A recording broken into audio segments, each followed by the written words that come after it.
So I made it to the abandoned, well, pretty much gone little village of Purissima, California. It's on the coast here in San Mateo County near the Bay Area. It was established in 1853 and mainly for Protestants.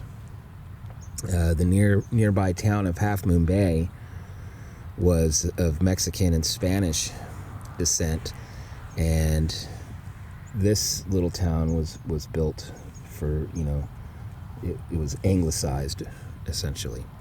It was abandoned right before World War II. There are no buildings left, but there is this beautiful little cemetery, which I believe was, the cemetery was established in the 1860s and by a gentleman named John Purcell.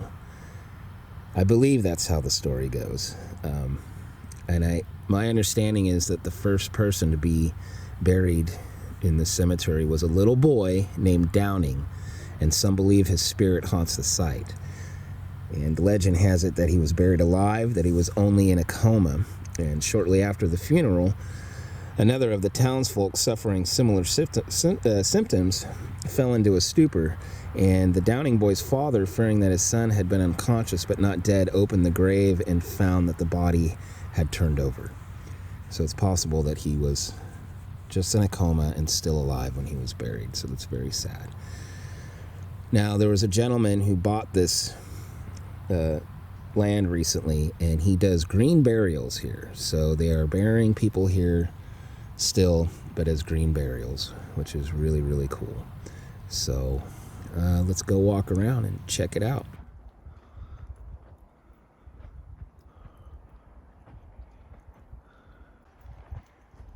Another green burial right there. I don't see a name with it. And all of this right here is poison oak. All of it. So I need to be careful because I get poison oak real easily. So we have an old plot here that I'm walking on. And let's see, Hatch, James Hatch, March 2nd, 1827 and 1912, October 26th. So his death date will be coming up this month. Native of Canada. And Anne, I believe, his wife, 1828 to 1871. Our mother.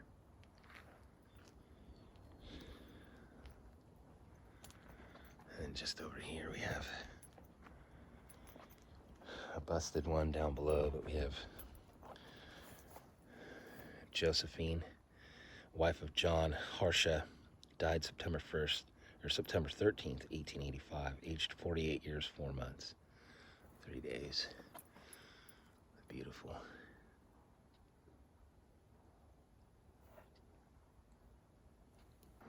Well, let's go walk around. Be cool if there was still some of the town left. I would love to see that, but that's okay. Looks like we have an ash placement was put here. And then Renee Saxton, 1968 to 2018. Oh, look at how beautiful. Look, there's more right over here. It's a very small place. The fact that there's 200 people buried here is pretty interesting. But only so many headstones.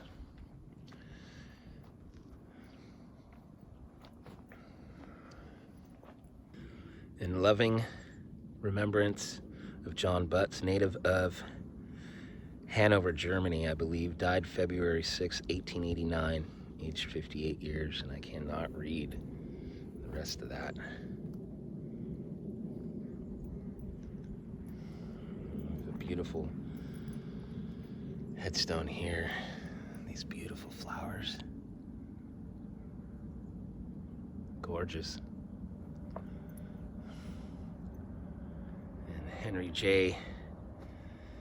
Denmark died May 27th, 1876, aged 38 years, native of Germany. Beautiful. And what a beautiful setting. And straight ahead here, that way is the ocean. Not even a mile away. It's very foggy, so you can't see it right now, but beautiful, perfect weather.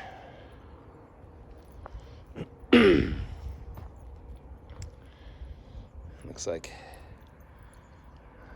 this mound here could be a green burial. Got to be careful where I step. Look at this little one.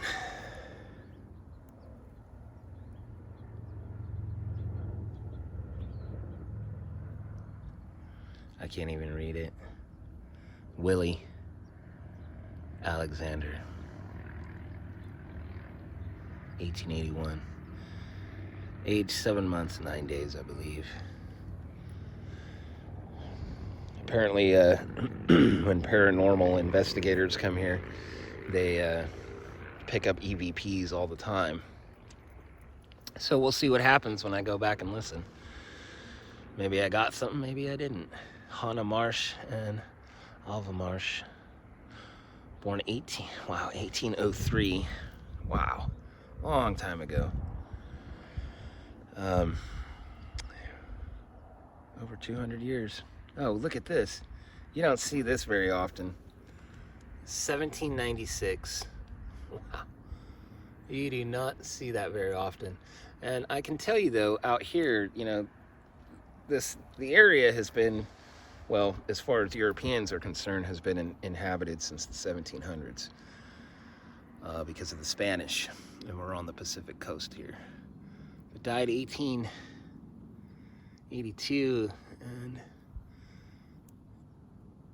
this one, I don't know what that says, 1884 maybe? Hard for me to see it. Native of Vermont, New York, and Vermont. You have to wonder what made them come all the way out here from the East Coast. You know? Look at this tree. Beautiful. I'm gonna head up over here to look at some of these family plots. Let's see what else we can find along the way.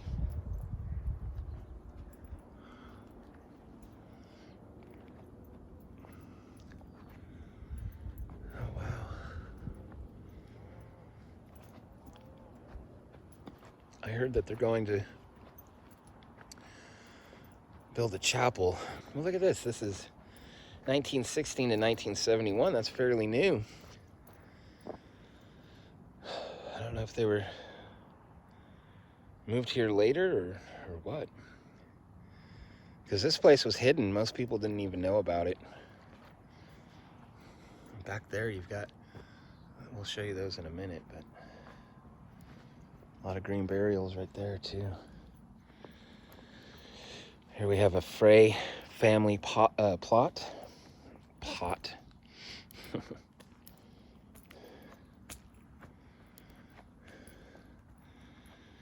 1821 to 1898, and Anna, 1827 to 1896. Henry and Anna.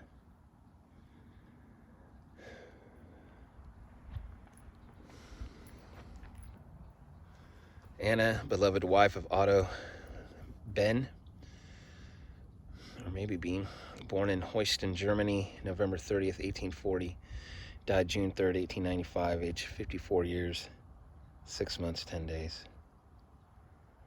Our mother has gone to a mansion of rest, from a region of sorrow, and I don't know what that is, and pain, to the glorious something. I can't read the rest, maybe you guys can, but that's pretty neat. And Otto Bean or Ben, another native of Germany, died in 1924. I'm surprised I saw that, that's it, that 71 or 72 death date over there. Right over here. It's so nice and cool here. Like in Sacramento, it's like always really hot.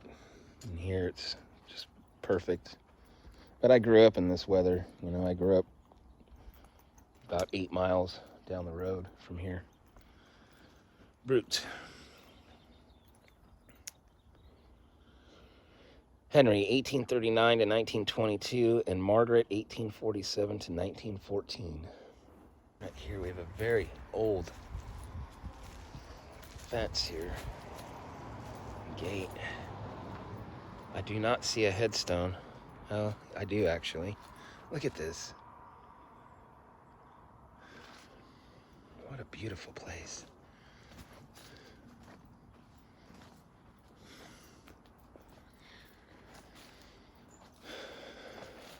There was might have been something under there.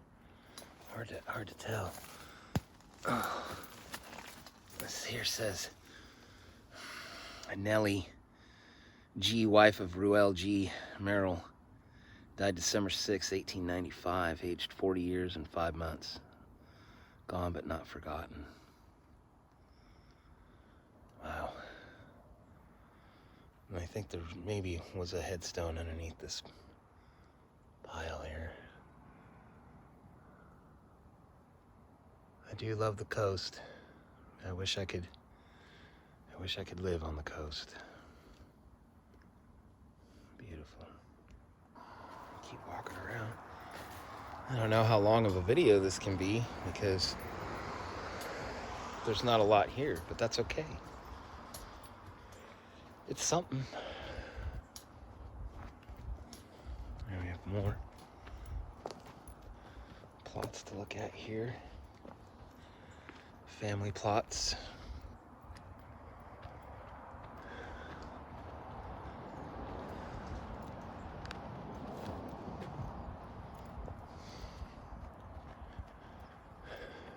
Wow.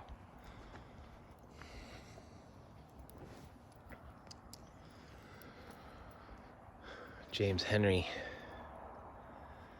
died March 13th, 1868. Aged 1 year, 3 months, 15 days. Samuel died 1875, aged 4 years. And the little lambs down here. Beautiful.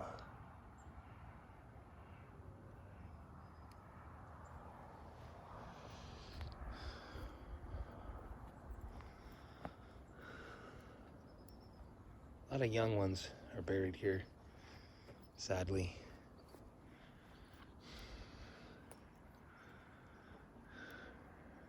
But this is a special treat to find.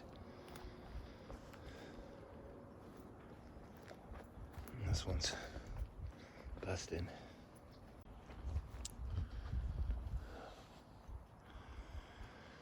Busted and unreadable.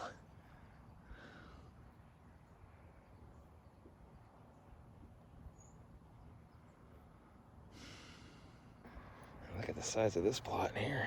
It's huge. It's like the Dauble family. Man, this is huge. Margaretha, native of Germany. A lot of Germans here. She died September 3rd, 1885, at age 54.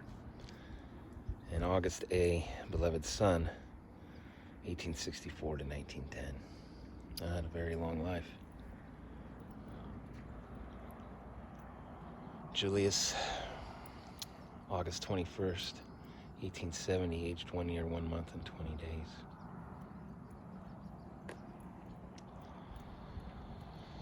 And Henry, 1829 to 1891. And this is interesting. That should be placed on a marker, but it's not on a cement base. But it's 2001 and 1953. The Young family. So this place was forgotten, abandoned, hidden. No one knew about it except the locals, as you can see. But here we have the same family plot that we're in, and it's Pitcher instead of Young. So probably through marriage.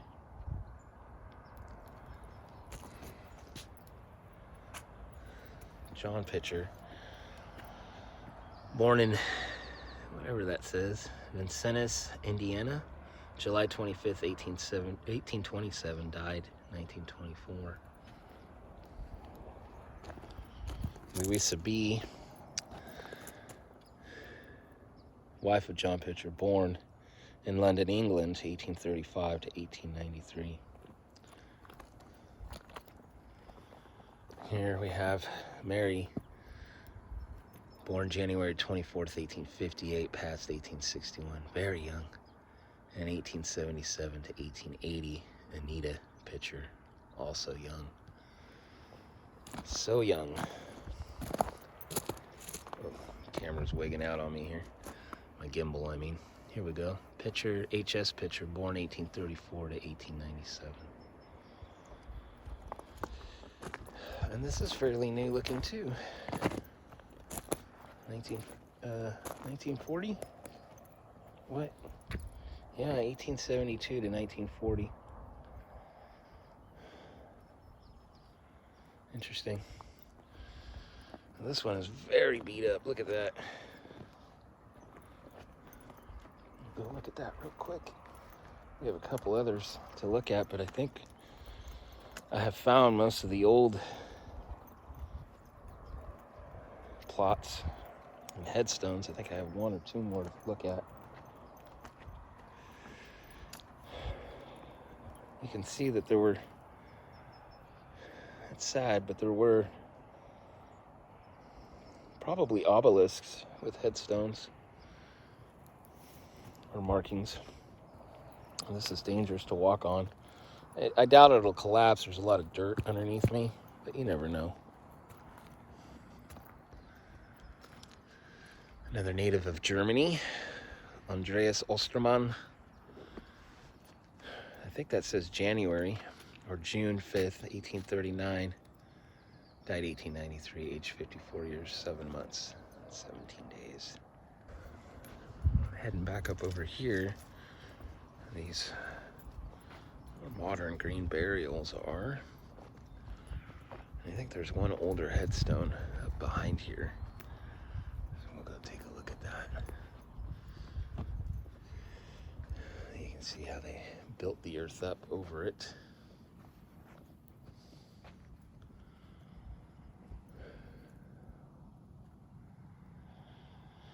And they use these little stones for the markers. There are coastal pine cones. There's a few more here. And one old headstone. It's pretty cool.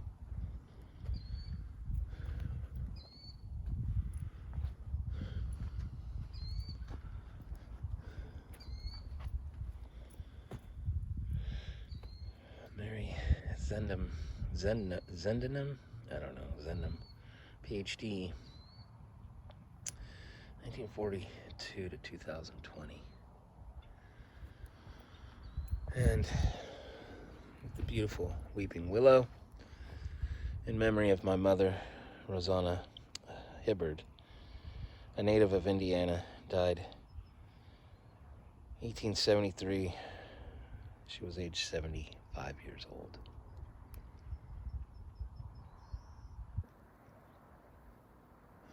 So my camera just totally stopped working, blacked out, wasn't doing anything. I think it's the ghosts. Anyways, this was probably vandalized or who knows what happened, but they were only, it looks like 8 months and 23 days. Very sad. And another green burial right there where that rock is, and some trees that aren't making it. Well, folks, I guess I'm just gonna call it because there's just not a lot here, but it was really cool and beautiful. But as you can see, we do have these green burials here, these little lumps of earth, which I think is actually really great, better for the environment and all that. And There's some back over there as well. But what a beautiful little place. I'm happy I came here. We might have like a 10-minute long video here for you. I wish it was longer, but that's what I got. So I'll be seeing you guys soon. Enjoy your weekend. I don't know when I'll have this up. Hopefully soon. Take care.